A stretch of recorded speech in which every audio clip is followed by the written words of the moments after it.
Okay, good morning, everybody, if you're in Australia, and good afternoon or good evening if you're joining us from other parts of the world. I can see that people are already coming online to join us.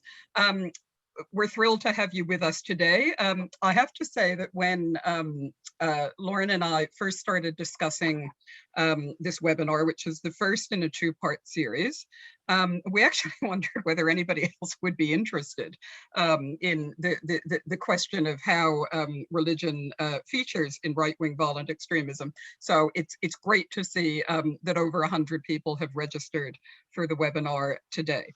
The role of religion in Islamist violent extremism certainly became normative for many people in earlier periods of discourse around violent extremism. But the question of how religion and religio-cultural factors feature and shape the extreme violent right has been comparatively neglected. And of course, this is one of the reasons why we wanted to hold the webinar that we are today.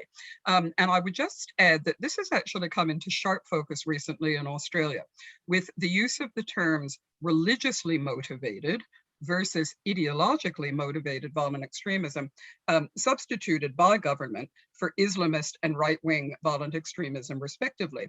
And of course, a number of us have questioned and critiqued this bifurcation between a sort of pure discourse of religion dissociated from ideology.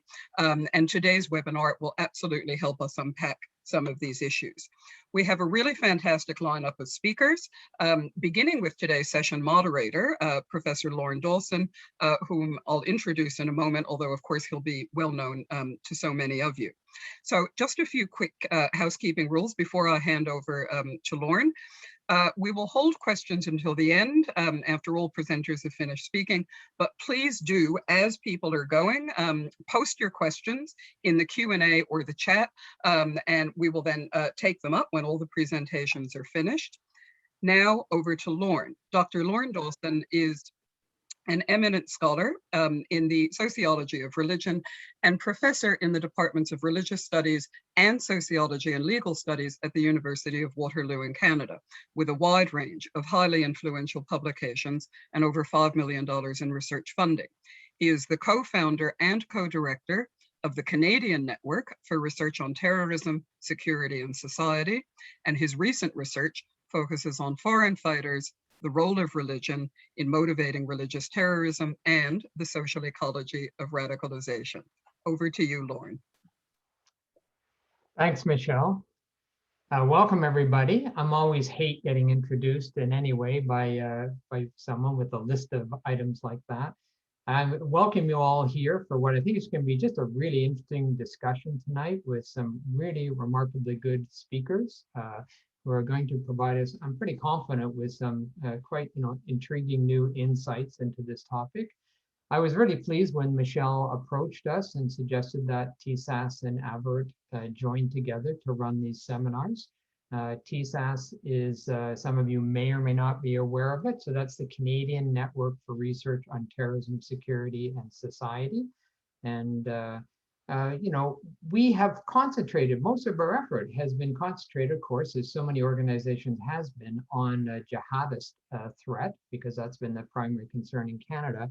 But as in most places over the last 2 years, there's been a really strong turn towards concerns about far-right extremism in Canada and elsewhere.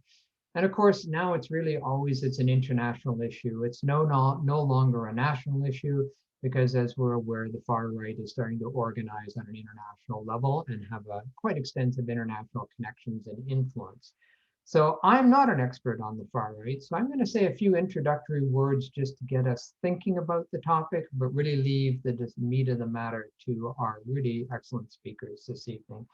So regrettably, I have to start off, as many of you will know, that recently there was an event in Canada. So on Sunday night, a young gentleman from a city, London, Ontario, just down the highway from me here, took his truck and attacked a Muslim family, killing 4 members of the family.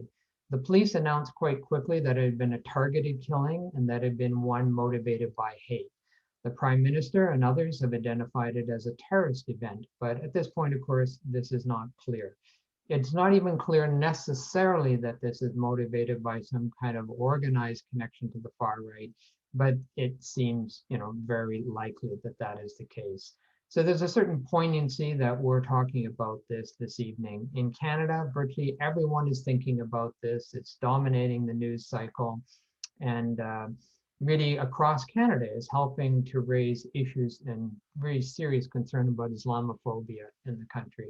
It's been always an issue, but now this has really come to a key.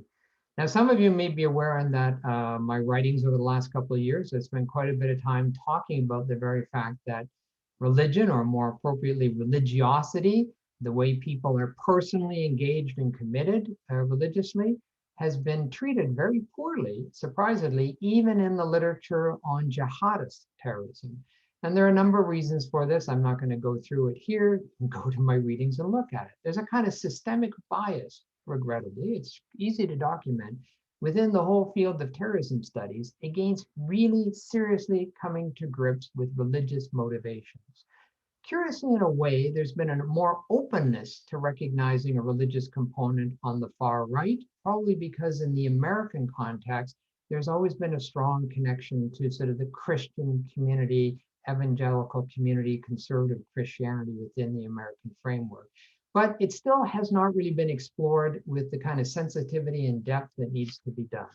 Now, when you're thinking about the American context, I mean, there are at least, and this is just broad sketch, there's at least sort of three ways in which religion seems to be pertinent, and that we should, have our eyes and ears open for similar kind of phenomenon elsewhere. There is the direct connection to Christian literature, to Christian scripture, Christian theology and movements, the ways in which some far-right organizations call directly upon the Bible and other Christian traditions to support their point of view. But there's also a more pervasive, and it blends with this, a more pervasive attunement to American civil religion, to this kind of Judeo-Christian glorification of American culture, American patriotism, and all the elements that come along with it. And so the constitutional originalism that is often associated with those on the right gets tied into this civil religious culture in the United States. But then I think for many of us as religious scholars, there's a deep interest also in a more generic component of religion that is infused into all these religio-cultural movements, right? These movements are inherently about trying to seek some kind of ultimate right order in the world. And they're looking for a very ultimate and, supreme kinds of legitimation for that quest, right? To justify their actions, to justify the violence they're getting into. And they're very imaginative in how they do it. And they liberally call upon millennialist and apocalyptic traditions and elements to create frameworks and scenarios to support their action. Most of the groups engage in some kind of ritualistic activity. They generate their own kind of mythology, blending elements of nationalism and racism and xenophobia in with religious traditions in various ways. And throughout, at least in the American context, the object is to generate a new society.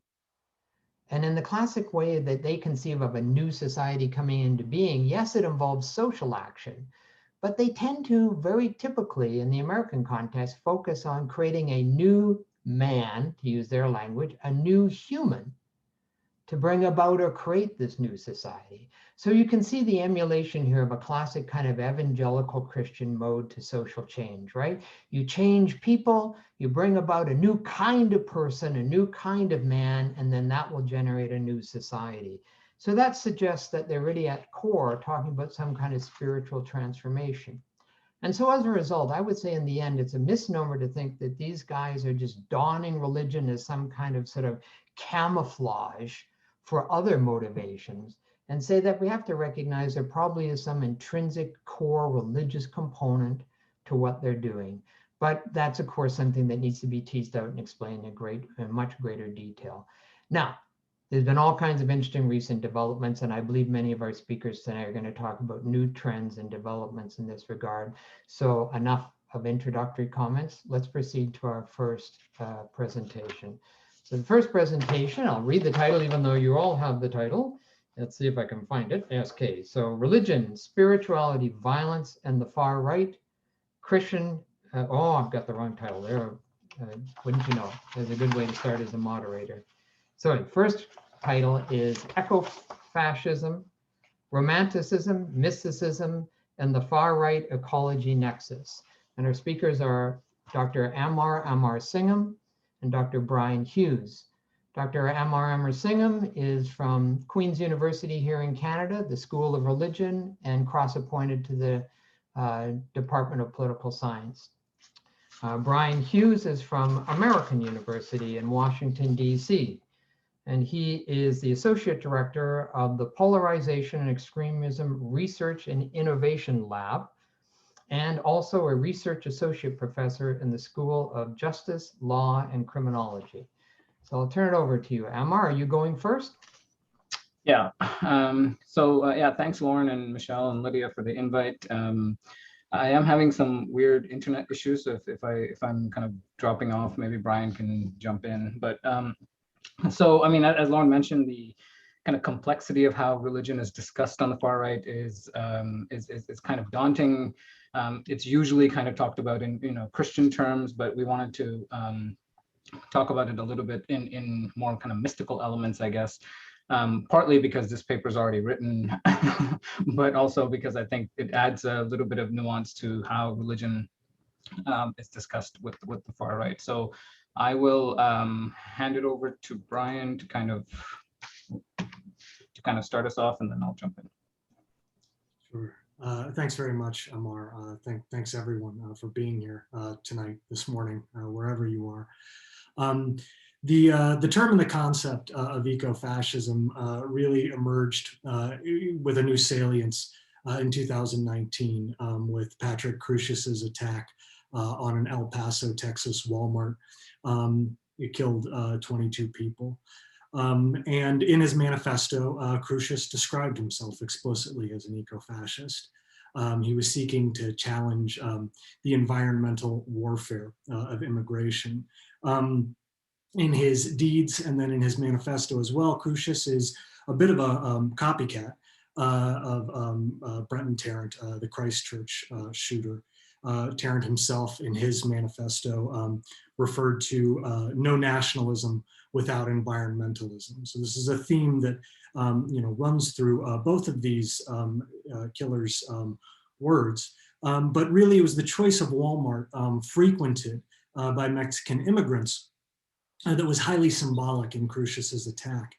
He made it very plain that his belief was that consumer lifestyles, climate change, and immigration were incompatible. And in his actions, he made very clear which of those three factors he thought was the most worthy of violent elimination. That is, of course, the men, women, and children that he murdered.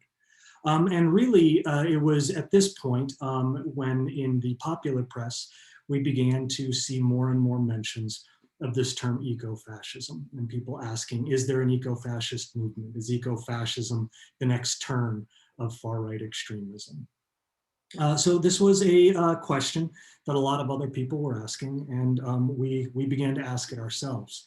Next slide, please, Omar.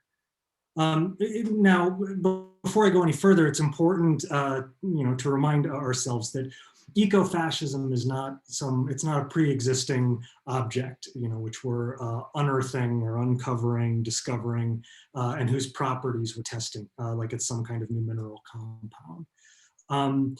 We're trying to look at actual circumstances and conditions to test whether this category of eco-fascism is something that is truly distinct from existing frameworks of the far right and its relationship to environmentalism. Because the literature of eco-fascism and far right environmentalism really struggles with this question. For example, if fascism is modernist, if it's militaristic and expansionist, and all of these have terrible impacts on the environment, how could fascism ever actually realize any deep ecological values?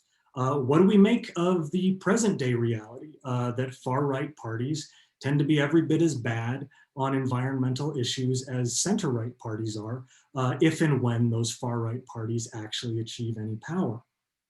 So what we began to realize as we looked closely at the body of literature and then at our data was that ecofascism as such is actually the key to understanding that seeming contradiction between the practical ideologies of the extreme right and then the sort of the imaginary of the extreme right. Ecofascism is aesthetic. It's a sensibility. It's not an ideology. It's poetic rather than practical. So it's actually the flip side of what Balsalabarda calls far-right ecologism, which in his usage means the way that far-right political movements actually treat the environment as a matter of policy and then articulated ideology, so actually existing far-right environmentalism. So ecofascism is distinct from actually existing far-right ecologism because it's a sensibility, because it's an aesthetic. If you'll pardon a little jargon, really the right word for it is a gestalt. So throughout the literature, and then in our study findings, we identify three key characteristics of this gestalt. The first is mysticism. So ecofascism is irrationalist. It's non-materialist. It's concerned with visions and sensations. It has a preoccupation with the imaginary and the fantastic, with the distant and the far away. And this is really the key to distinguish it from far-right ecologism. Related to that, and indeed all three of these feed into one another, is Romanticism, a preference for that distant and the sublime over the immediate and the concrete, a preference for feelings and imagery over logic and structure, a desire for unlimited possibilities instead of the limitations of what we might think of coming along with actual political power. So vague but emotionally powerful attitudes and ideas. And then finally, anti-humanism. Anti-humanist in the sense of anti-civilizational, against modernity, anti-modernist. This is a way where eco-fascism and actually existing far-right political parties depart. Misanthropy, Malthusianism, a real obsession with this idea of human overpopulation, and above all, against liberal universalism. All three of these factors come together in this ongoing embrace of this concept of blood and soil or Blutenboden, this belief in racial salvation through a return to the land. The idea that pristine nature is where the wellspring of the race's lives, psyches, authentic cultures, their soul resides, and where racial strength can be rediscovered, where it can that well can be tapped into again to revitalize the race. And all of this, of course, fits with the general thrust of what today gets called accelerationism. This romantic sensibility, it exalts the sublime. It thrills at this idea of the distant, violent storm. Accelerationism is the romantic exaltation of that violent catastrophe as it relates to our present political and environmental crises. The accelerationist motto is that there is no political solution. Well, our data set demonstrates a very high level of overlap between eco-fascist sensibilities and support for accelerationism, and this sort of preference for the vague and the distant and the big and the sublime goes along with this refusal to countenance practical political solutions, even in the direction of a far right or extreme right political project. And just finally, before I hand it back to Omar, I want to say that there is a tension here because there is a real fondness in eco-fascism for Ted Kaczynski, the Unabomber. And whatever else can be said about him, Kaczynski was not really much of a romantic, in my opinion. Industrial Society and Its Future, the Unabomber Manifesto, is really a work of rational critique. It is a relatively analytic, argument against industrial society. It isn't the poetic philosophy of Junger or Heidegger who show up in our data set. It isn't the mystical fantasies of Evola or Savitri Devi who also show up. Kaczynski is embraced by ecofascism as an icon, not as an ideologue. He represents ecofascism's misanthropy, its anti-civilizational stance, and also he is a role model of somebody who committed an act of violence or several acts of violence in support of his beliefs and his values. So it's important to underline that. Ecofascism is about feeling. It's about imagery, iconography, and aesthetics. It is not a 16-point program, so to speak, to restore the wilderness. And I think here is really where we see the interaction between this eco-fascist gestalt and what we might call a religious sensibility. So with that, over to you, Omar. Thanks very much, Brian. I'll just kind of quickly go over some of our findings. In terms of methodology, it was fairly simple. We grabbed as much data as possible from kind of verified eco-fascist accounts and channels and groups on Telegram and Twitter. And for the first study, we basically came up with about 20 or so names of well-known eco-fascist thinkers and influencers, and just searched the data to find out who was most prevalent, who was most talked about. And then for the second study, we more qualitatively looked through around 300 images and coded them for kind of thematic discussion of what they were talking about. So I'll kind of quickly go through some of our main findings here. As Brian mentioned, the main person kind of mentioned both on Twitter and Telegram was Ted Kaczynski, who kind of waged a campaign of bombing attacks, as many of you know, from 1978 to 1995. And the second most one is quite interesting. Pentti Linkola, who's a kind of radical Malthusian who advocated for mass population reduction. He placed a whole host, like a really big value on the biosphere over humanity.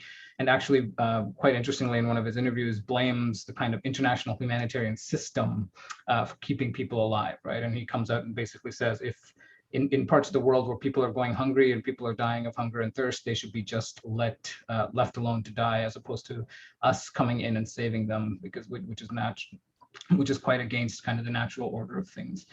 The third is James Mason, who is probably familiar to most of you by now, the author of the series of essays called The Siege, very important inspiration for groups like the Atomwaffen Division.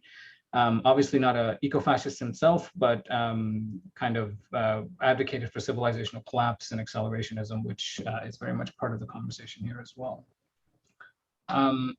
The three others that are worth mentioning is Julius Evola, shows up quite a bit, considers material reality itself a kind of assault on the spiritual substance of the universe, this kind of metaphysically pessimistic approach to things.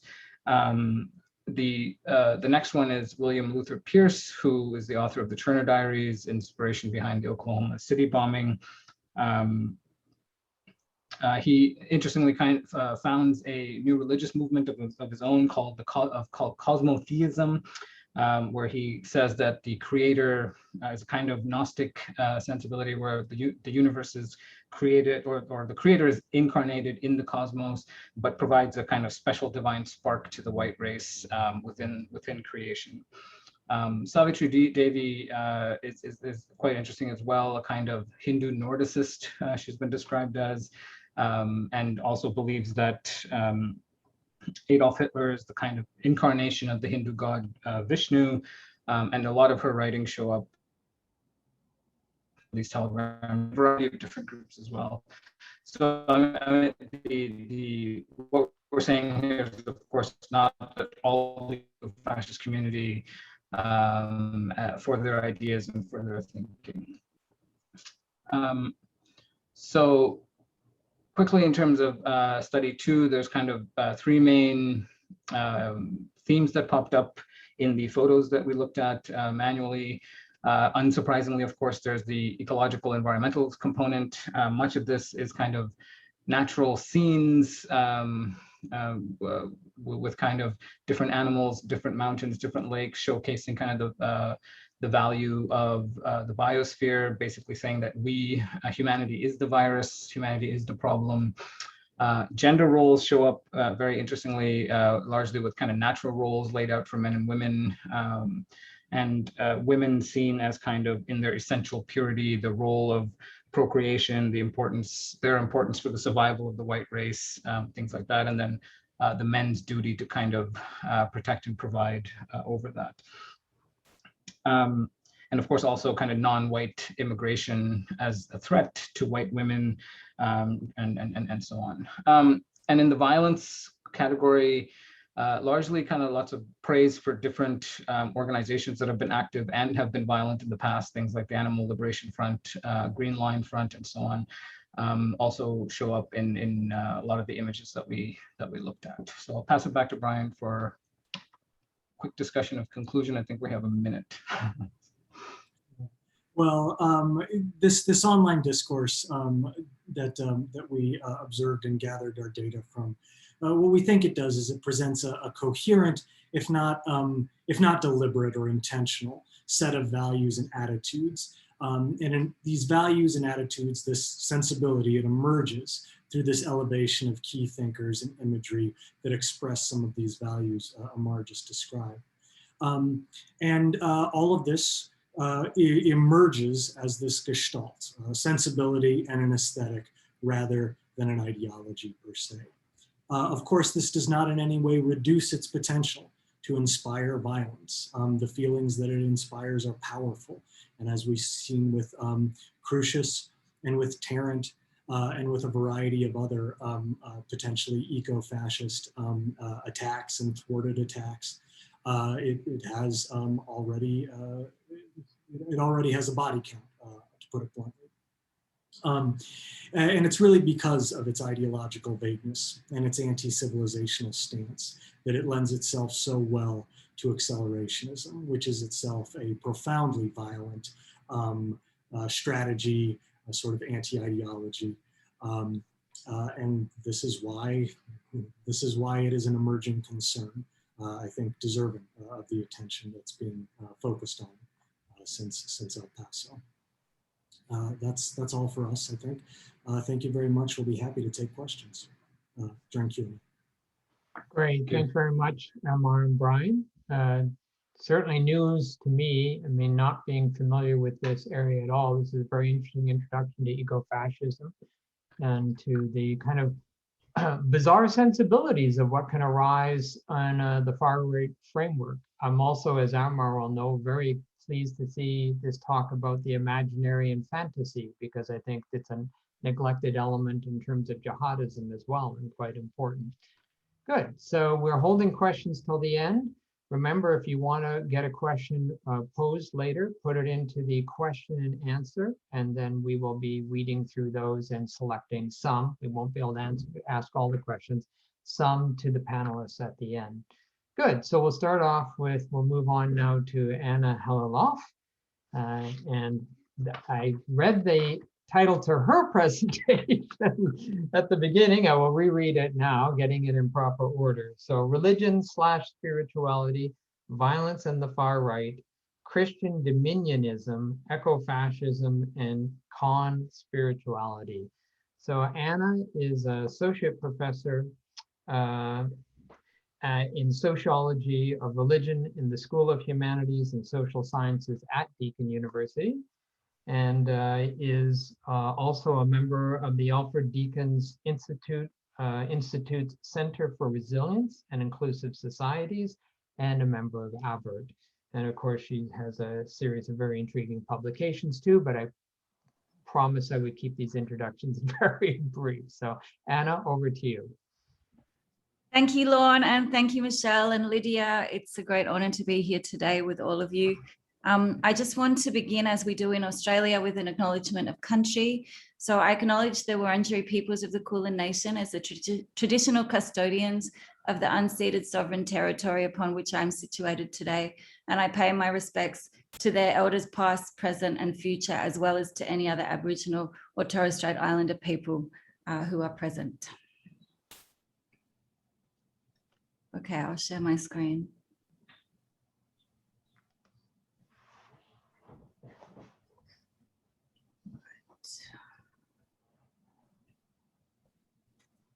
So as Lorne mentioned in his introduction, I am a sociologist of religion and also a member of AVERT.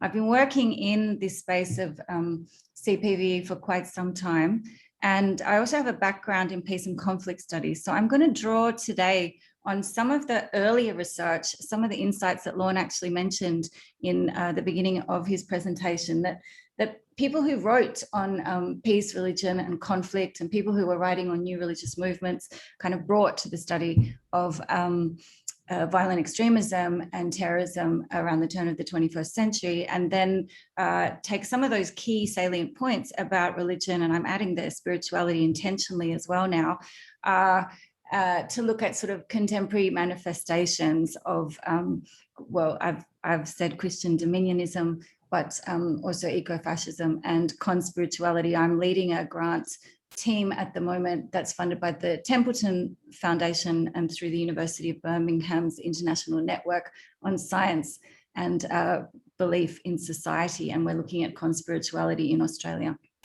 Okay, so as we've mentioned, there's a current rise of interest in the far right and a rise of engagement in the far right. And this was, I think, very much predicted by scholars some time ago. GTRAC, who I was a active member of at Monash University, Global Terrorism Research Centre, you know, we were really flagging this quite seriously in the mid 2000s, and yet I think it's been largely ignored. And I think the Christchurch attack in New Zealand, which Doug is going to speak on, has been a huge turning point in terms of recognition of this in Australia. And we see that currently, 30 to 40% of ASIO's counterterrorism caseload is dedicated to looking at various manifestations of the far right, whereas previously, even just back in 2016, it was much smaller. Okay, so let's look at this kind of relationship between religion and globalization and violence. So I'm just going to move my little screen there. Okay, so despite predictions of religious decline, we have seen this global resurgence of interest in religion. I say that again on purpose, not necessarily the global resurgence of religion, but interest in religion occurred in the late 20th century. And it's sort of typically viewed as a kind of regressive reaction against the spread of Western secularism and modernity. But at the same time, it's alternately viewed as a more sort of forward-looking, sometimes peaceful, sometimes other violent manifestation that advocates and actions social change, as Lorne mentioned earlier. I've written in depth about this as drawing on Ulrich Beck's work on cosmopolitanism and anti-cosmopolitanism as this kind of rise in anti-cosmopolitan terror. So where the cosmopolitan is seen as equated with democracy, respect for diversity, with respect for rights, and also secular governance. We've seen that the mid-20th century and the early sort of later part of the 20th century was very much a cosmopolitan turn, a cosmopolitan moment. And then what we've seen is this anti-cosmopolitan swing where people who previously have had enjoyed kind of privileges find those privileges to be challenged and threatened by the kind of progressive social changes that have been happening, particularly in Western societies, but also in other places around the world, definitely simultaneously. So Appleby wrote some time ago now about this ambivalence of the sacred, and that religion could promote both cultures of violence and cultures of peace. And we're talking here about direct and structural violence, gender, sexuality, multi-species, inequality, and equality. And I think the important point to make here is that even within this clash between cosmopolitans and anti-cosmopolitans, we should not assume that the religious or the spiritual are in one camp. There is this kind of internal complexity within religions. Inga Firsteth is increasingly applying complexity theory to the study of religion. So we talk about religious complexity, and our work now is also talking about worldviews complexity, that you can see this sort of internal diversity and both cosmopolitan and anti-cosmopolitan actors within religious groups advocating, again, in different ways, using violent or peaceful means for social justice.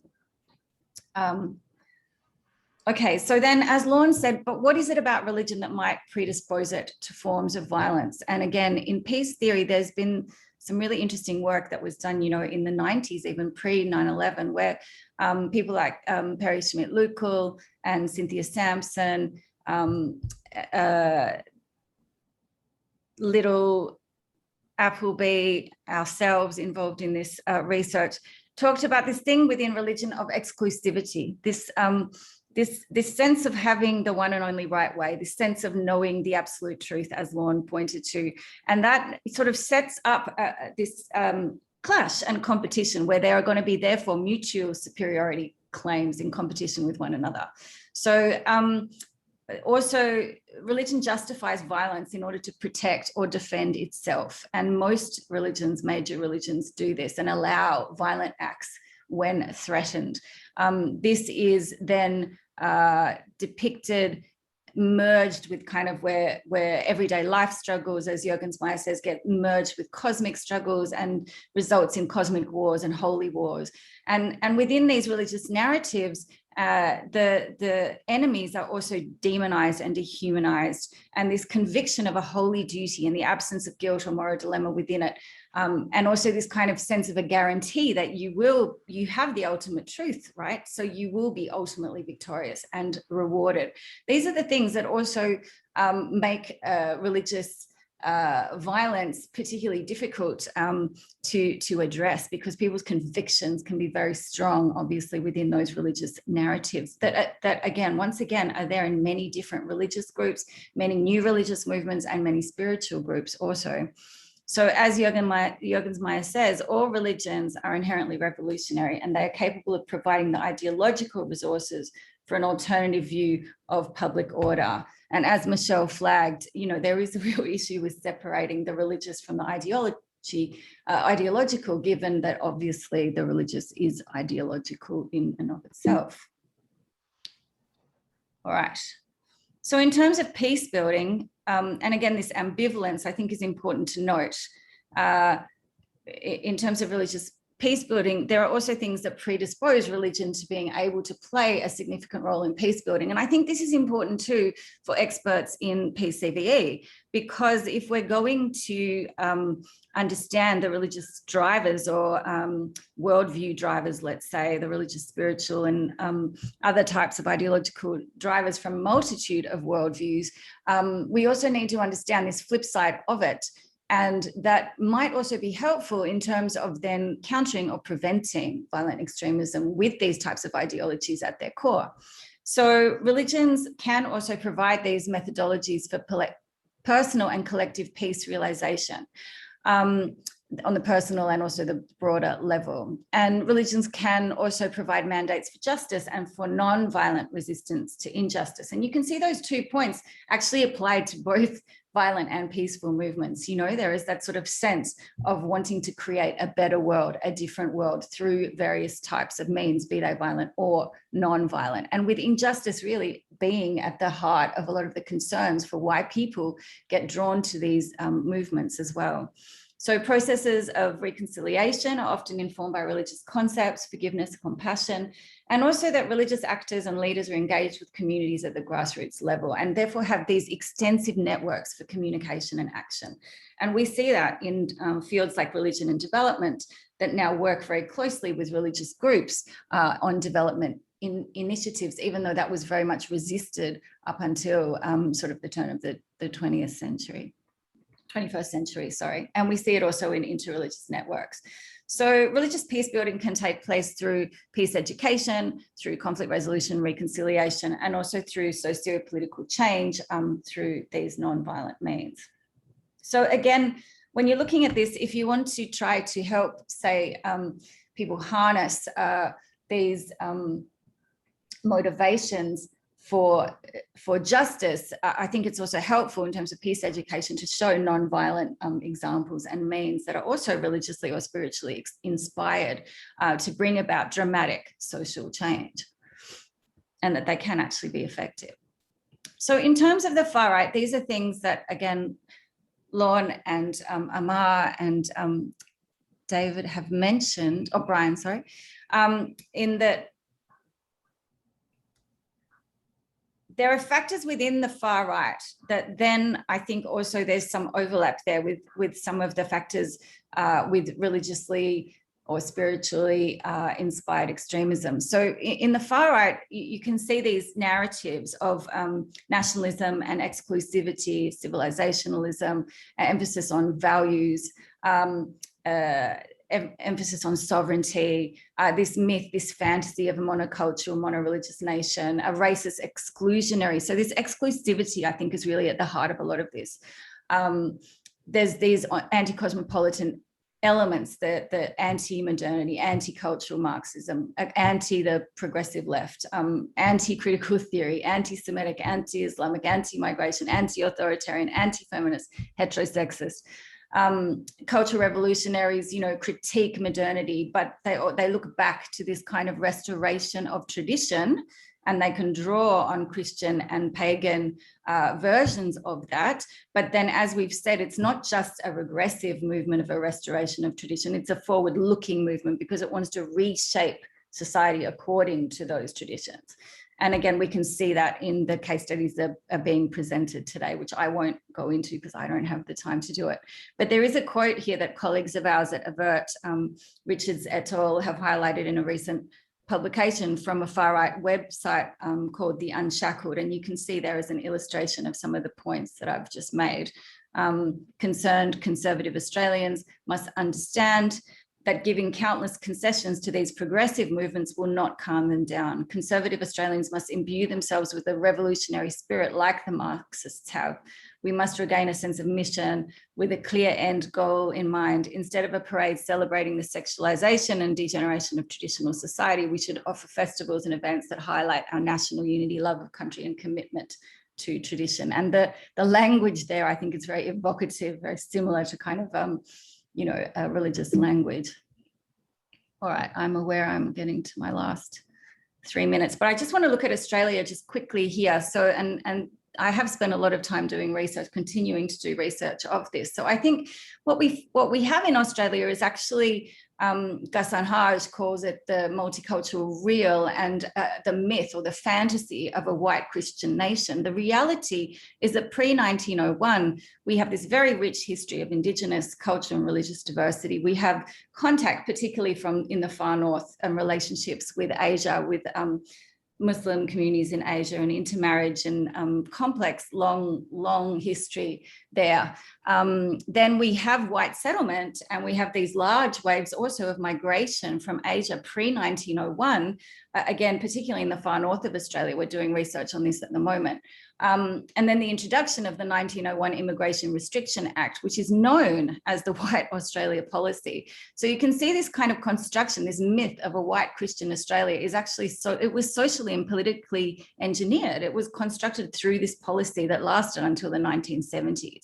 Then in the 1970s, we have this cosmopolitan swing towards multiculturalism and the institutionalization of policies that are pro-diversities of all kinds, and multi-faith kind of getting more salience also in the 90s, but reflecting this actual multicultural real. And then from the mid-90s onwards, we have the anti-cosmopolitan swing, a rise of nationalism, narrow nationalism under Prime Minister John Howard, this emphasis on Christian dominionism. Marion Maddox wrote a wonderful book about this called God Under Howard, and this anti-multicultural real. And quite interestingly, for those of you who don't know, in the Breivik manifesto, he actually praised Howard and the former Treasurer Peter Costello for their call for Muslims to abide by Australian values. And Breivik also cited the Cardinal George Pell's critiques of Islam and the rise.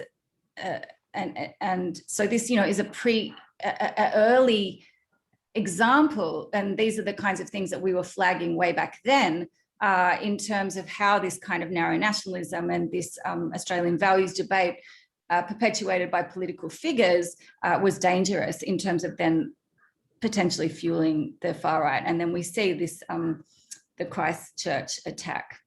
Final slide, I'm just going to take 30 seconds to say this.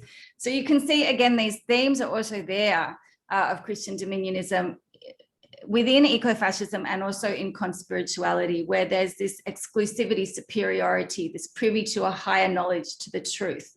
There's a lament of loss, a loss of purity, values, and status.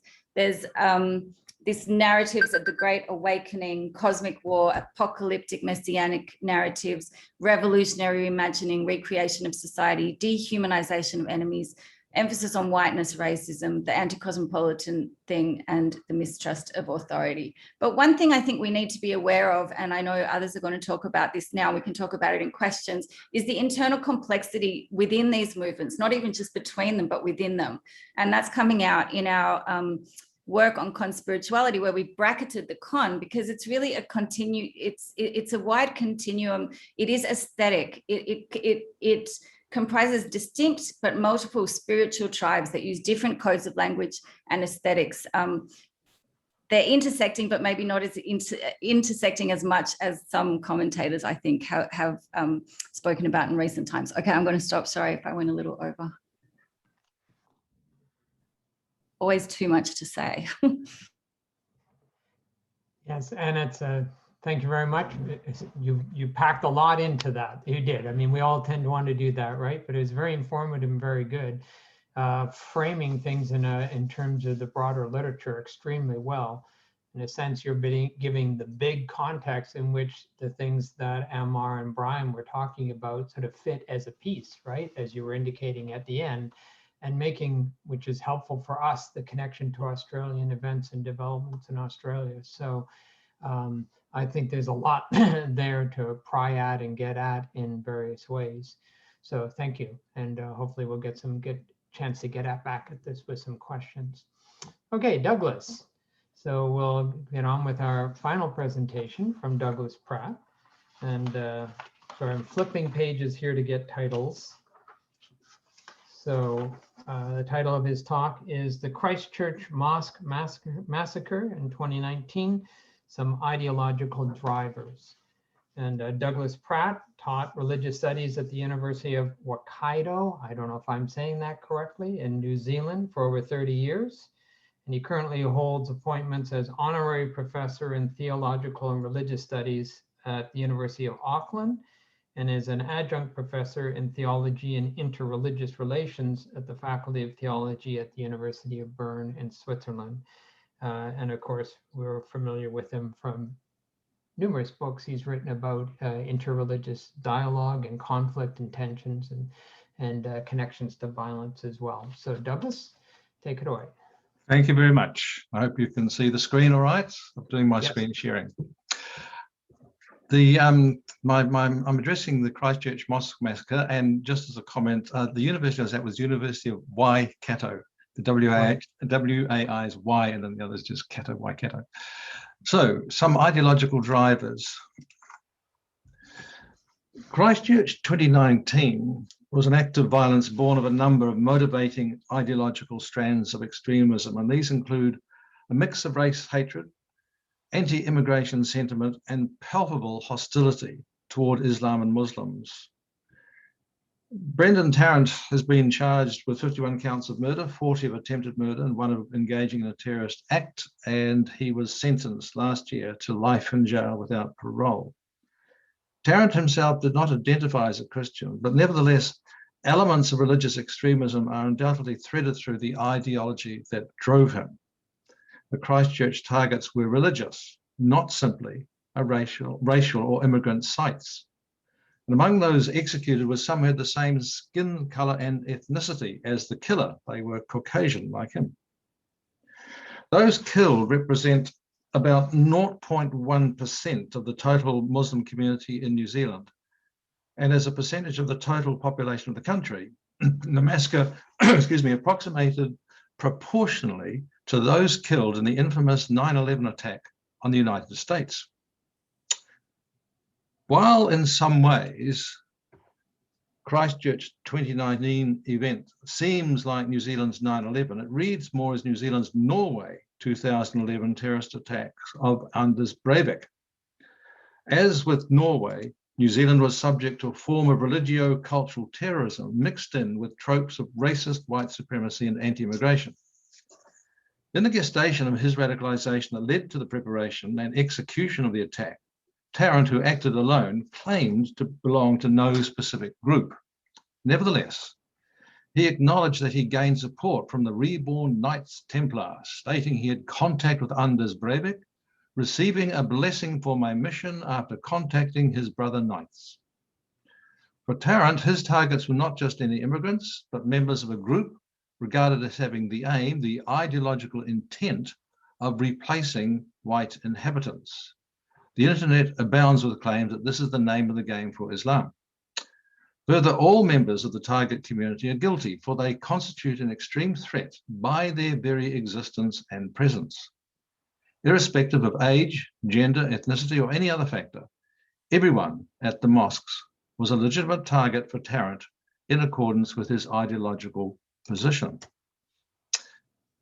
Now, there's some paradoxes that have come out of all this. There was the solidarity and embrace of the Muslim community by New Zealand society at large. Yet, on the other hand, there was opposition expressed to the Prime Minister's literal embrace of Muslims.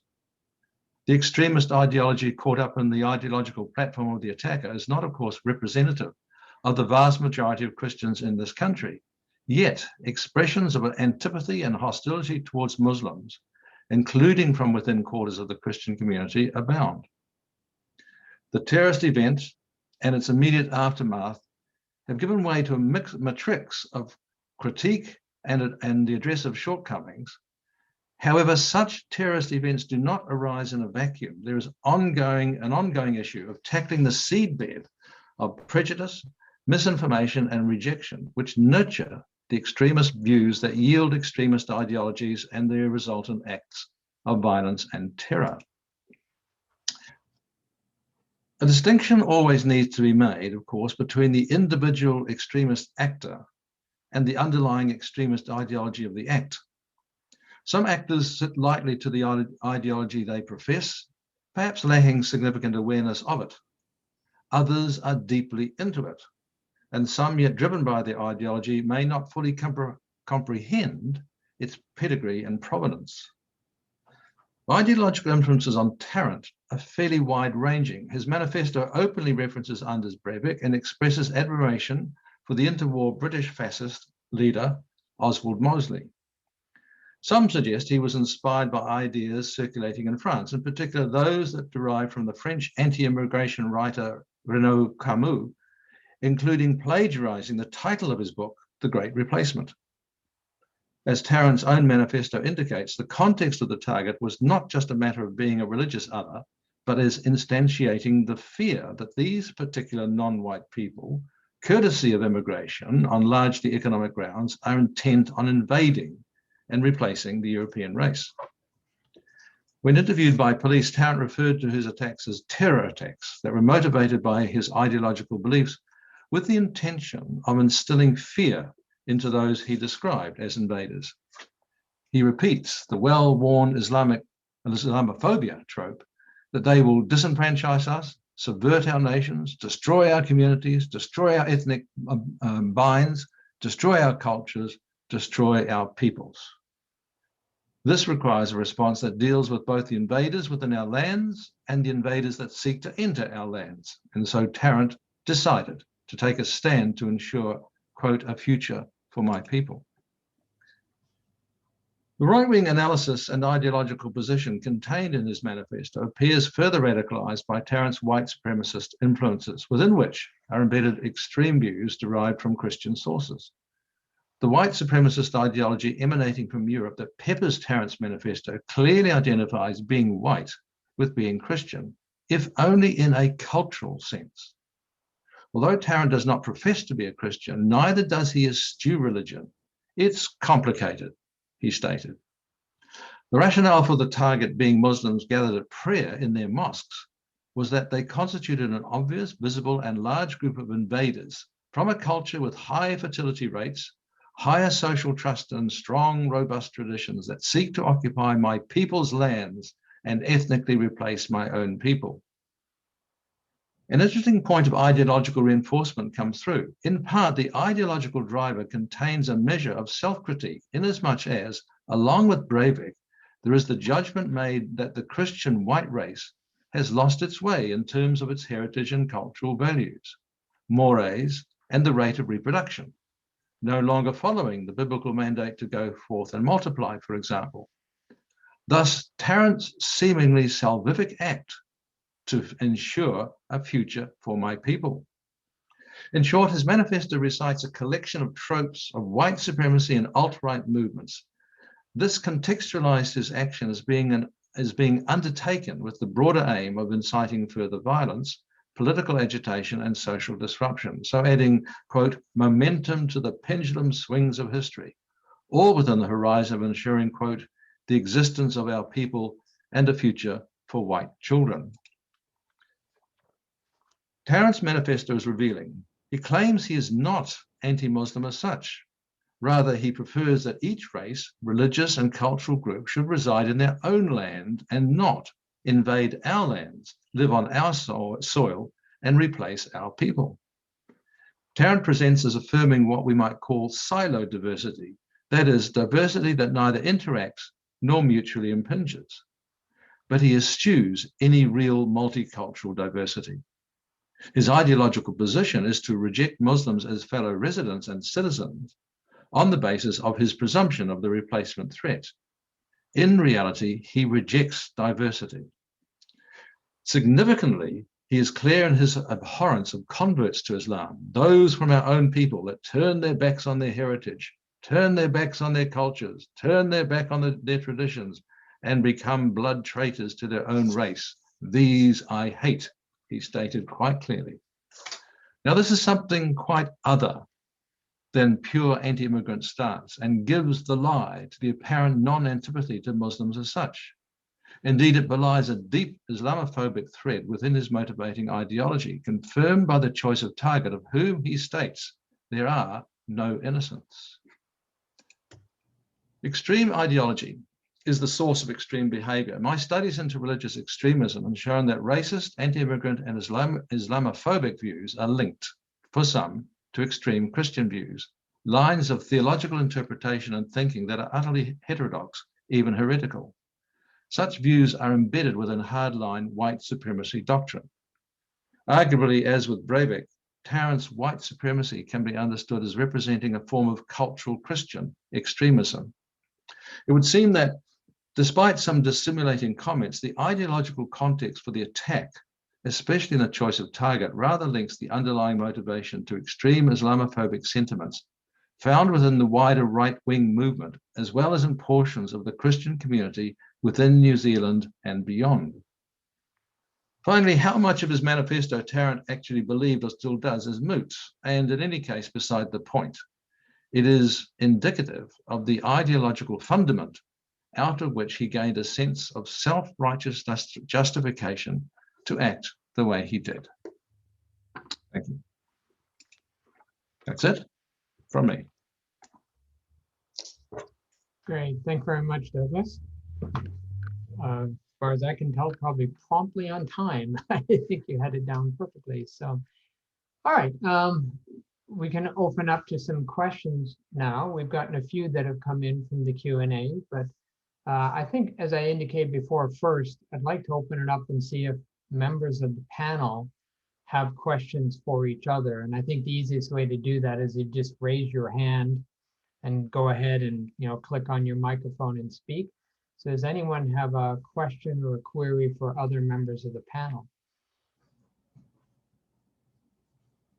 Yes, Douglas, go ahead. Yeah, no, I was very interested in the accelerationist comment, which I think came out of the Ecofascism presentation, because it struck me that that was very much a thread in what Anders Breivik and Tarrant were trying to do, was to accelerate some form of disruption and change, which also clicks into another element, I think, in a lot of these extremist contexts and thinking, is that the name of the game is a grand disruption to bring about the change that they seek, and in the case of both Breivik and Tarrant, failing miserably to do so. Any comment from anybody else on that one? Yes, I think you make a very good point. And this is actually a point that has been occupying a fair amount of conversation, at least in some of the, academic circles, that I occupy in the past few weeks. Is how can we? There's a long-running tradition of far-right terrorism seeking to set off a race war or something like that. And to what extent is it fair or accurate to see those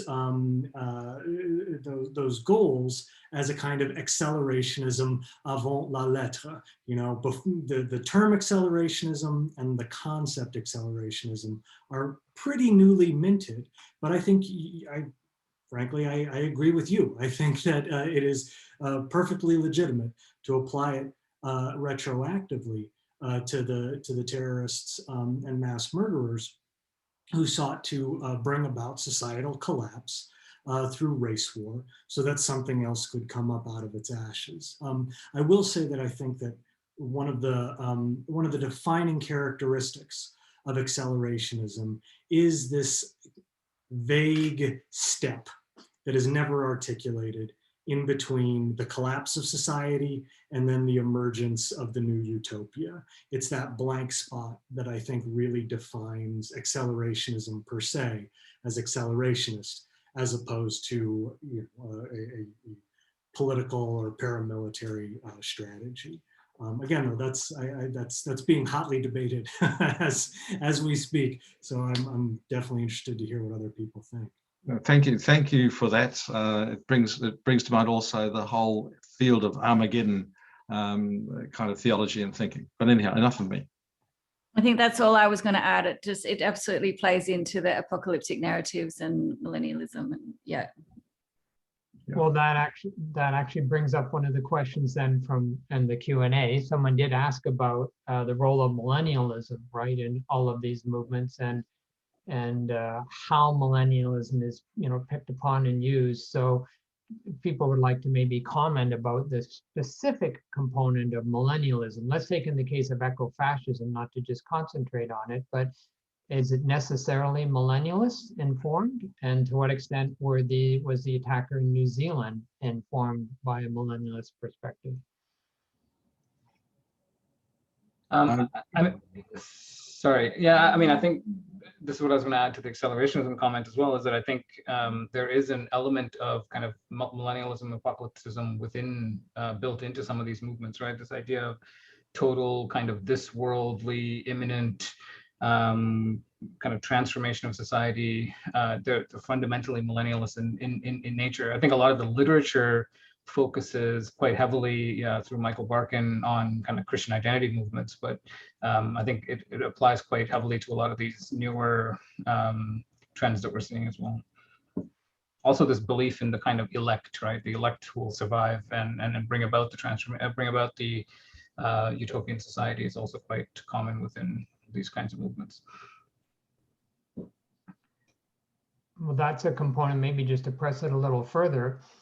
I mean, millennialism and accelerationism, you can see overlap here, has been indicated in very many ways, but millennialism entails this extra component, as you said, about this confidence that there's some kind of greater power that has a plan, and has a plan for the elect to survive the havoc that is brought on by the accelerationism.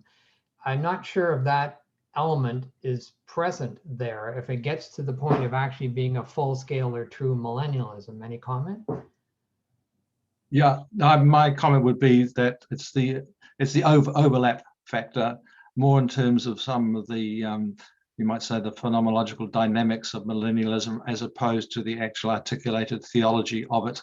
In the case of Tarrant and Christchurch, I don't detect millennialism in his thinking or in the white supremacy that he aspires to represent, but I do see elements of it in the way in which he was almost applauded by some in doing this. It's all part of this sense of bringing about, tackling the enemies of Christianity, the enemies of the white races, therefore the enemies of civilization, and endeavoring to bring about the shift So I think millennialism, in terms of, I think much of the extremism we're touching on, forms the backdrop. It does tie in though with where I ended my presentation, which is on the question of addressing these seedbeds of ideology that exist in the wider community, and particularly in the religious community, which tend to nourish sympathy. They might not necessarily play straight into the ideological structures of extremism, but they create, I think, a ground for some sympathetic acceptance that something of what these extremists are doing is legitimate. That happened, for example, here in this country at the time of Anders Breivik, when a well-respected journalist stated publicly how terrible what he did was, but how much we understand why he did it. There's that sense of there's some sympathy, not necessarily for the action, but for the intent, what it was trying to achieve. And I think that's still around, that sense of we didn't like the fact he shot people, but for some people said he shot the right people, whereas Anders Breivik shot the wrong people. I mean, what does that say? I was going to add also, Lorne, in terms of millennialism and conspirituality, there's definitely this narrative of the Great Awakening. You know, it comes up in all the case studies that we're looking at. And so certainly I can see some parallels there, again, of this, you know, this time of great transformation. Yeah. And perhaps the forces that you're talking about, they might not be in the sense of a traditional sort of God figure, but there are certainly supernatural forces at work behind some of the things that are going on within this great awakening and great transformation, whether that's a idealization of an appropriation of indigenous spirituality at times, or whether it's more a drawing on kind of eco-pagan kind of forms of spirituality. But yeah, it's certainly there. I mean, with groups like QAnon, I mean, it's pretty open, right? They call it the storm and they call it the Great Awakening. It's infused with religious language from top to bottom, and this idea of the masses will be eventually awakened to the kind of cosmic war between good and evil that they're sleeping through right at the moment, and it will be done by Trump supporters, and they'll kind of lead the charge, right? It's if that's not religious, I mean, I don't know what is. I think this is one of the things that makes it fundamentally religious in a sense too, that it may not be a sense of God or a Christian conception or even a specifically pagan conception. I mentioned this phrase, sense of right order, right? Mm-hmm. There's this sense that there's a sacred order to things. It's going to be highly, as you said, Anna, great internal diversity in the conception of it, but this unanimity of a sense that there is a sacred order of some sort. And that if you align yourself with that sacred order through your ideology and your actions and your sacrifices, somehow that order will be manifest, will come into being. And that is just fundamentally religious in, I mean, every conceivable way we can think of it. Okay, we do have another question from a panelist here that's quite a straightforward one, I assume, for the first panel. And that is just who is the typical outgroup for the eco-fascists, right? And how do they decide who is going to be the target of violence? Well, I think that it's worth actually dividing that outgroup into even further categories. You know, we can look at what we think of as the eligible in-group, who are the people who are on the side of the eco-fascists. Who could be, I'm sorry, there's the in-group or the eco-fascists themselves, the eligible in-group, which is the people who could be brought over to the side of the eco-fascists. Then there's the ineligible in-group, for the people who share the inherent identity and qualities, but through whatever actions have kind of cast themselves out of the running. And then there's the out-group. So the out-group very frequently are all the identity categories you would expect. Jews have to go in the eyes of the eco-fascists. Non-whites are at best expendable.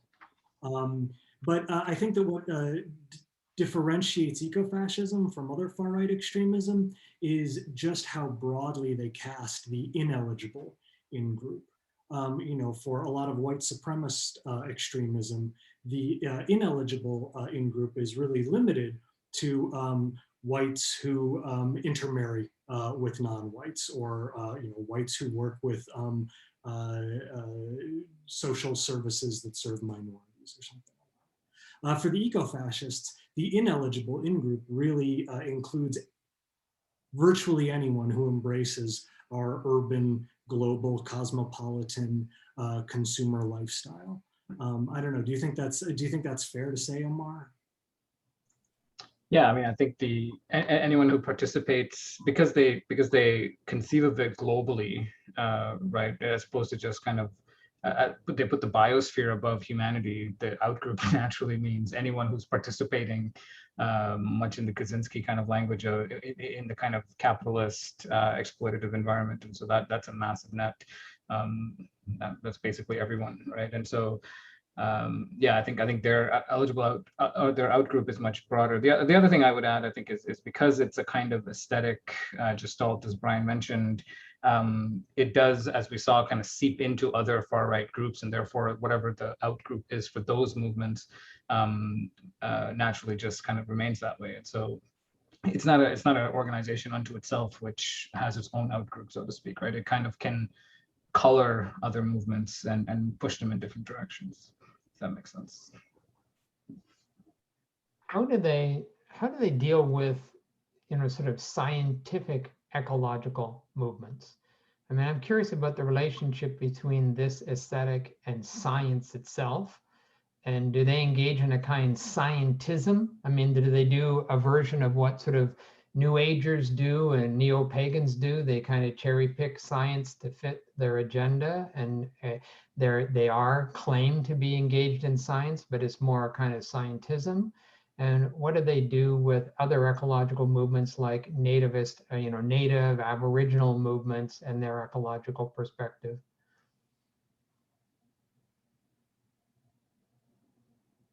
They don't engage with it very much is probably the simplest and least satisfying answer, but it's also probably the accurate one. They aren't particularly concerned with science. It tends to come up only as a way of spelling doom. The scientific findings that promote a kind of pessimistic view that things are going from bad to worse and the end might be upon us, that gets discussed. But in terms of, do they look at sustainable agriculture, sustainable mass agriculture? No, definitely not. It's the opposite. There's an interest in things like homesteading, and maybe in some cases, particularly in the European context, traditional ways of farming. But not in a scientific or scientistic way. Yeah, I was going to say a lot of the scientism may diagnose the problem scientifically, but the solution is also scientific, right? Whereas for eco-fascists, as Brian mentioned, it's very much not that. They see that the solution, scientific or technological solutions, as fundamentally destructive. So it would be much more spiritual responses like homesteading, etc. Okay, I've got another question here from the audience, and I'm going to read it because I think I understand the gist of the question, but the language is a bit specific. So, and it may need a bit of interpreting. So the question is, to what extent can we say that the impetus of religious narrative for the extreme right is focused more pointedly on ethno-religious embrace, or alternatively antipathy, as compared to religious sentiment that does not include the ethno as a key element? So in other words, to what extent is this ethno-religious or religious in some more pristine sense? I think that's what they're driving at here. I mean, I think Douglas and Anna both touched upon this to some extent, but obviously someone seeking a bit more clarification.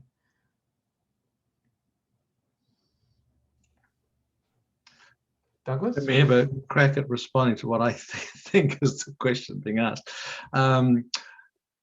My sense is that from Breivik and Tarrant, those two examples, for example, to take those cases, that it was very much more an ethno-religiosity. I mean, it's cultural Christianity that came through both of them, as opposed to any kind of theological Christianity, shall we say, which is one reason why I copped it in the neck from quite a lot of Christians who did not like me making remarks to the effect that Tarrant's actions involved any form of Christian extremism or terrorism, because they thought I was saying Christianity was extreme or terroristic.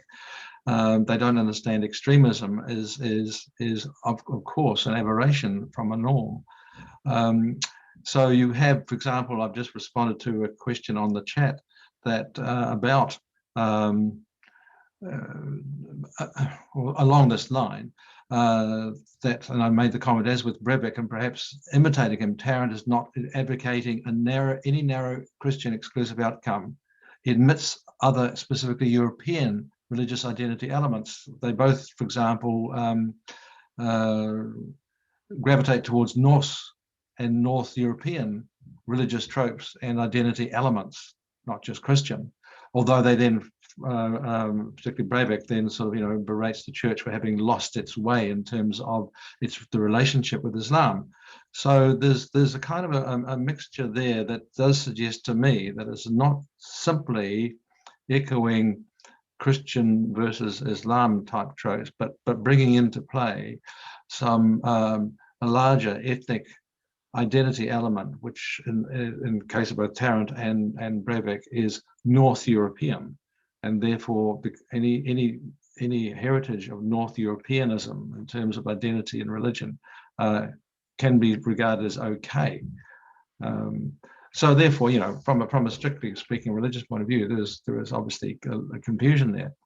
But leaving that one aside for the moment, then the other element, of course, is the fact that Christian identity is identified as being primarily, if not exclusively, white. Then you could say there is a strong religious component where the ethno is kind of almost to one side because it's presumed. But I still think in the end, that's really just a variation on the ethno-religious identity factor as opposed to a purely religious one. Can I just quickly add in there that, yeah, I think it's complex and I think it is intersectional. And I think that this is important in terms of the way we look at all of these diverse movements. I'm reminded of a quote by a sociologist of religion, Linda Woodhead, who talks about new style religion or new manifestations, current manifestations of religion as everything is going on at once. So it's quite hard to separate out and sort of say, oh, something is just religious or something is just ethno-religious. There's all these overlaps, as Doug said in some of the examples. There's Christianity fused with paganism, fused with, at times, other forms of spirituality. It's again, Meredith Maguire's work on lived religion, stressing hybridity, fluidity, complexity.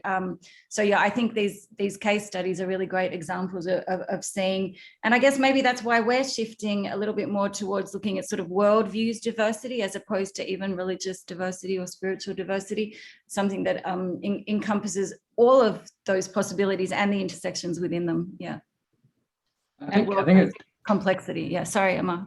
Sorry, no, I think it depends on the group often as well, right? Because if you look at Christian identity movements, for example, for them, I mean, much like Hindu nationalism or whatever, the ethnic is the religious, right? And so for Christian identity, they believe that Jews are the spawn of Eve and Satan, whereas white people are the spawn of Eve and Adam. And therefore, any kind of race mixing or ethnic mixing degrades the purity of humanity, right? And so there is no real difference there between ethnic and religious. The ethnic is religious, right? And the ethnic is cosmic. And so that distinction is hard to make with some of these groups, but I think it becomes clearer with groups like Christian identity, probably a bit more difficult to distinguish with others. I think these are really good comments, and it is about lived religion. And as we're talking about new religion coming into creation, a very ambiguous phenomenon at best. And really this whole drive to separate these things out, the ethnic component from the religious component, displays a modern Western bias, right? And so one of the things we have to definitely shuck in these kind of contexts, it really won't serve us well. And especially, Anna, to connect it to a CVE context, this is often driven by a desire to try and figure out, what is the key thing to focus on? Well, we'll focus on the ethnic animosity, and the religion's just a cover, as I said, a camouflage. And that's, as I've been arguing, and I think most of you have been arguing, Douglas has been arguing as well. That's really a mistaken way to approach these matters, because these issues are fused, and they're fused in a very systematic way in terms of some of the traditions, like Christian identity, but they're more fused even in the aesthetic. If we're talking about eco-fascism, etc., they would not even understand these questions. So if you approach individuals that are radicalized in this way by trying to parse these things out, you'll just confuse the hell out of them. You won't be able to make a connection or dialogue with them. It's not part of their lived reality. Okay, so we have another question that sort of ties in here, because I think someone has said that, what about neo-paganism and pagan traditions? We have been talking a lot about Christianity. To what extent is there a, is a significant pagan component or not? I mean, we'll just leave that kind of open-ended. You can talk in terms of eco-fascism, if there are trends within it. I suppose we could ask if there was anything in the New Zealand Manifesto that reflected a fusion of pagan elements. And Anna, you could probably chime in numerous ways about this. So I'll just leave it kind of open.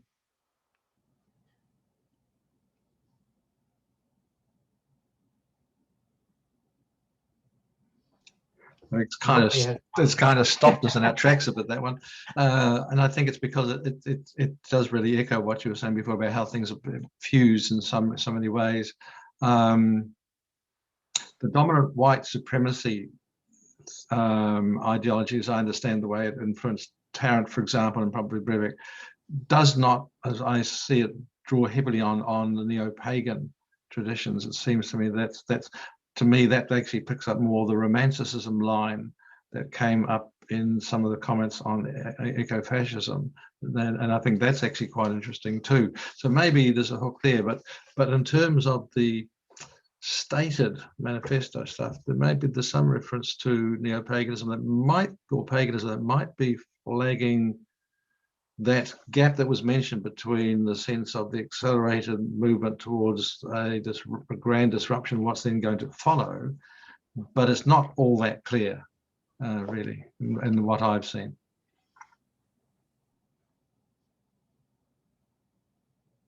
Any comment in general as to whether you think paganism even plays a significant role in terms of violence? It might more in obvious certain European contexts, like the Scandinavian context, but it seems most of what we've been talking about today really is pretty much in the Christian or broadly framed sphere of influence, and not really reflecting a pagan component. Is that fair? Yes, I would agree with that. Yeah. I mean, again, I think it gets a bit complicated. I've interviewed quite a few kind of former neo-Nazis, and they all touch on the importance of kind of Norse mythology and things like that as a way to kind of tap into pre-Christian Aryan identity or purity of identity and so on. And of course, if you look at Terence Gunn, or if you look at a lot of the mythology, a lot of the imagery that has been associated with some of the attacks, they're very much associated with pagan religions. But yeah, I mean, it's a difficult one because not much work has been done, I think, on how to kind of tie all that together, mostly because I think a lot of us who study this stuff aren't experts on neo-pagan religion, and so it kind of gets lost in the conversation around this stuff. But it's quite obviously there. I mean, Terence Gunn was littered with this kind of imagery from top to bottom. So. I mean, sorry, you go first, Brian. No, please. After. Anna, you go ahead. Yeah, please. I was just thinking of the QAnon shaman, and, I think so, again, like whether it's actually paganism, neo-paganism, or, references to other types of mythology, as Amar said, Norse mythology obviously often comes up, but also in conspirituality, which is obviously a different thing, but something that we're looking at as well. It's not necessarily pagan, but these references again to sort of earth-based spirituality as a pre-modern. It is about this kind of pre-modernity, pre-technology, a sense of the awakening of reconnection with nature, reconnection with the sacred, relationship with nature. I mean, I think it's very strongly there in terms of this reimagining of an ideal future. And as Amar and Brian were saying, like in terms of the anti-scientific kind of rhetoric within some of these movements also, and critique of, say, modern medicine and critique of the scientific elite and everything, you know, it's very much sort of drawing on a romanticized sense of the past, that we've lost that that connection that served us better than where we are now, and a need to somehow return and reconnect. And of course, a lot of people that are doing this are doing it completely non-violently, completely with no problem within conspirituality, you know. Their ideas might be quite extreme, but you know, it's again this wide, I saw one of the other questions, it is a broad spectrum. I think again, we should resist these modern bifurcations, you know, because there's a lot going on kind of in the middle and in between. I was only going to add that in the data sets from Amar's and my study, more so than explicitly Christian thinkers, more so than pagan or reconstructed pagan thinkers, what we saw were perennialists, and or what are sometimes called traditionalists, you know, people like Julius Evola, Rene Guénon, Savitri Davies, quasi-Hindu mysticism. Actually, it really fits more into, I think, that column of perennialism than it does into, I think, what most people would recognize as legitimate Hindu theology. So, and in the adjacent accelerationist movements that aren't eco-fascist per se, perennialism is a real current running through those as well.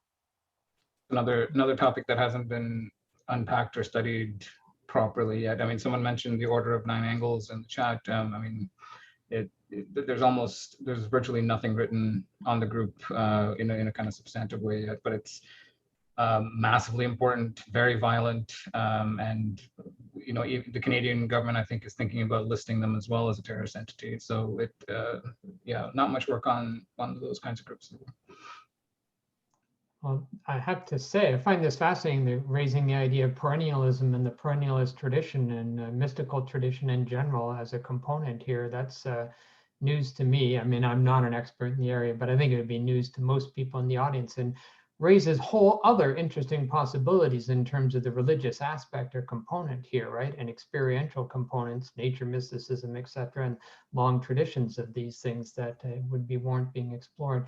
Douglas, if you don't mind, I think I'll move on to another question, just we're about running out of time. And I think there's a key question here that I'll just read the question, but I think you'll get that it's getting at a broader issue that clearly has been present through the whole discussion. So this says, there seems to have been a tension between the speakers whether various forms of far-right extremism are motivated by something we could understand as ideology or an aesthetic.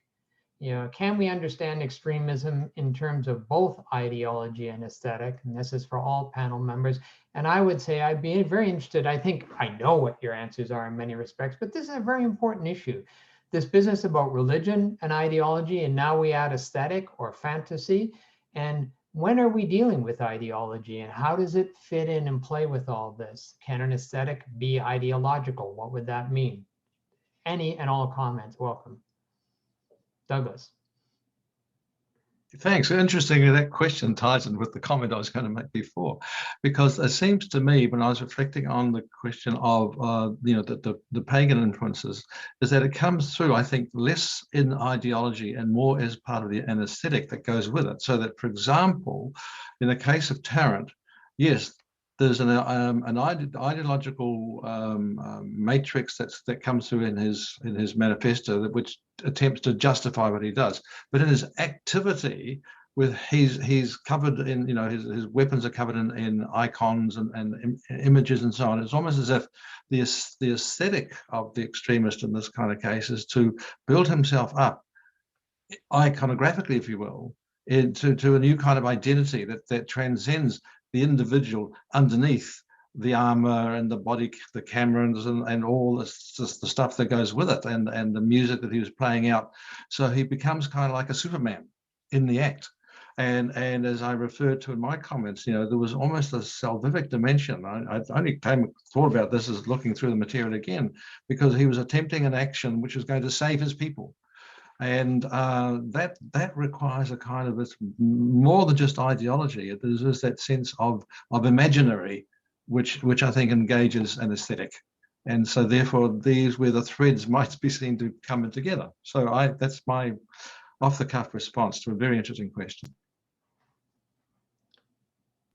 I think it's also interesting talking about this in a kind of postmodern time, or, you know, I have issues with the word post-secular, but you know what I mean by referring to it. So I think even the term ideology is a modern term, right? So ideology is set up initially as something that's about ideas. It's about the rational as opposed to the irrational. That, you know, that's the origins of that term. Whereas I think, and again, when we think of ideology we tend to think of it as ideology versus aesthetic, and, you know, ideology versus religion. But in our current times, where we are trying to get away from these bifurcations, we realize that religion contains ideas. I mean, it's not just entirely sort of imaginative and non-rational either, not entirely. And so I think, again, there's this blurry boundary going on where there's our default is to bifurcate them, but actually they're probably a little bit more interconnected, and that aesthetic is also informed by a set of principles or ideas. So yeah, sorry, that's a little bit. Brian, did you have something to say? I think that you can throw another element into the mix, which is affect and emotion. There's an argument to be made that all of this, ideology, aesthetic, political claims, are just reflections or excuses for affect. That's an argument you can make. I'm not saying we ought to make it right now, but it could be made. So throw it in the mix. I think it can also be said that all the aesthetic is ideologically loaded in this case, right?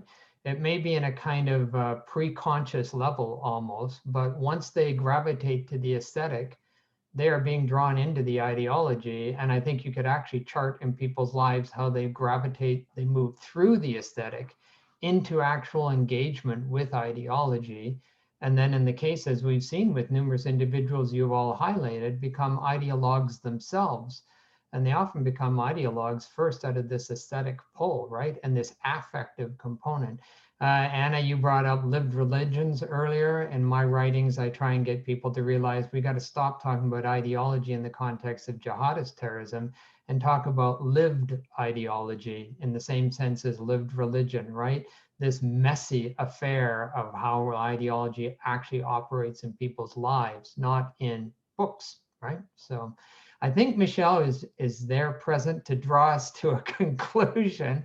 So I think we have to bring ourselves to an end. Often it's hard in these situations to get through the questions and get a kind of really coherent, good discussion going. But I think there's been some really fascinating ideas brought up here. And I'll end on that note and let Michelle bring us to a conclusion. Okay, well, thank you so much, Lauren, and all the speakers. What an absolutely riveting set of presentations and discussions. And I feel as if we're only at the beginning of this conversation rather than coming to any conclusions. So I'd like to thank everybody who has come along for this and for some really interesting and probing and important questions asked by participants. I just want to close by saying that this is the first of a two-part series. So please stay tuned for the next episode in our discussion of the relationship between religion and the far right.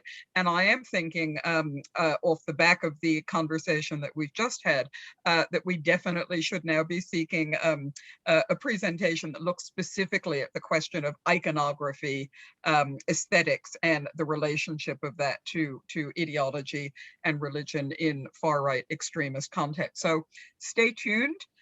for the next episode, which we will, of course, advertise. Thank you so much, and a huge thank you to all the speakers. This has just been really terrific and a great, great pleasure and honor, I think, from the AVERT point of view, for us to be collaborating with TSAS in bringing this to you. So thanks very much, everybody, and we'll see you next time. Thank you. Bye-bye. Thank you, everybody.